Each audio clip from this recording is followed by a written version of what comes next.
पहले अब्दुल्ला गुल साहब, आपकी जमात भी इंतखाबात में अब की बार मुख्तलिफ हलकों में शामिल थी और क्या सिचुएशन रही है, और ये जो नताइज में बहुत ज़्यादा क्वेश्चन मार्क हो रहे हैं कि जी फ़लाँ जगह पर धांधली हो गई है, फ़लाँ पे नहीं हुई है और फ़लाँ हो गया है, इसके बारे में क्या राय आपकी? बिस्मिल्लाहिर्रहमानिर्रहीम, बहुत शुक्रिया आपका। देखें, बोल के ऊपर बोलना पड़ता है और सच ही बोलना पड़ता है। असल बात यह है कि इंतखाबात के अंदर बहुत सारी चीज़ें नई देखने में आई जो कि पहले नहीं देखी गई। हम तो चलो नए थे, लेकिन बहुत सारे ऐसे लोग थे जो बहुत पुराने और जिसको कहते हैं मंझे हुए लोग थे, और उनके साथ जो हुआ वो आपके सामने मौजूद है। अवाम के अंदर जो है वो एक बड़ा, मैं अफसोस से कहूँगा कि जो बयानिया कोई भी एंटी स्टेट था वो जो है बड़ा कामयाब हुआ, और लोगों के अंदर जो है वो एक शदीद जो उनका एक रद्द अमल था, जो कि हमने वोटिंग के तनासब में भी देखा कि पहले जो 2018 के इलेक्शन थे उसके अंदर 51% जो है वो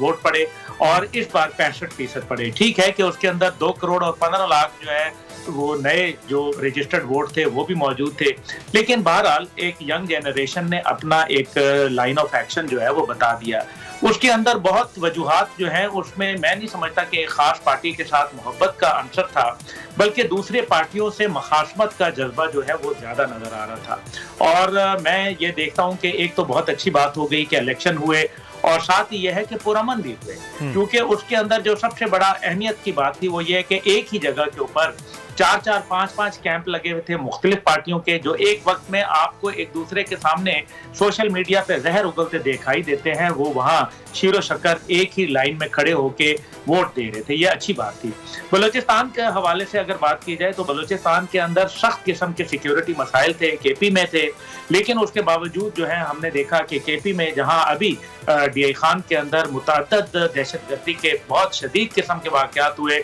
वहाँ भी हमने ये देखा कि अल्हम्दुलिल्लाह लोगों ने एक बड़ी तादाद में वोट डाला। दूसरी तरफ जो है वो देखने में यह आया कि जो बलूचिस्तान जहाँ एक खौफ की फिजा कायम थी, उसके अंदर भी लोगों ने वो खौफ के जो जंजीरें थी उनको तोड़ के बाहर निकले और वोट कास्ट किया। लेकिन तीसरी तरफ अगर हम ये देखें तो बड़ा अजीब सी बात आती है जी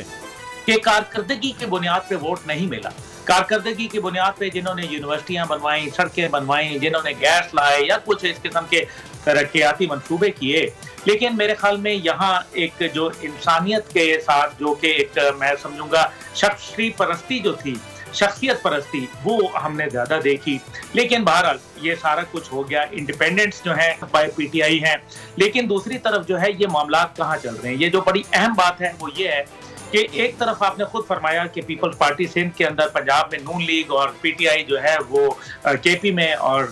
बलूचिस्तान में एक मिक्स